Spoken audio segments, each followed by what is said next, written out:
At this point on the mobile front line between the Egyptian and Israeli armies, it's not possible to see the Suez Canal crossed by the Egyptian army last Saturday.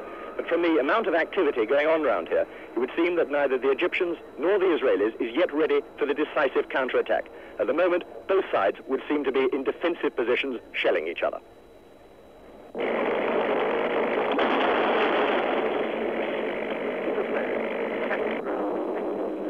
Israeli and Egyptian armor are moving and probing at each other's defenses. Already the Israelis would seem to be holding the Egyptians on a line 5 to 10 kilometers from the canal, while the Egyptians have yet to make their major attempt to break out. The quiet of the desert is broken by the tank engines and sporadic shell fire.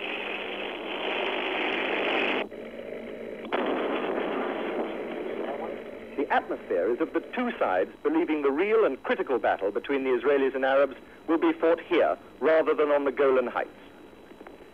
In spite of the airstrikes and artillery, the Egyptians are still resupplying their forces over the canal, and it's thought when the battle does get underway, the Israelis will face 100,000 men and at least 500 tanks.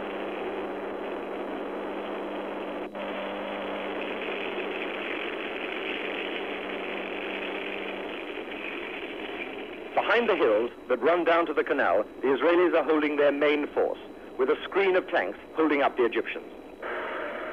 The occasional Egyptian bomber flying over the line sets in motion air raid drills in positions on the critical Mittler Pass area, but this plane was chased away by the Phantoms.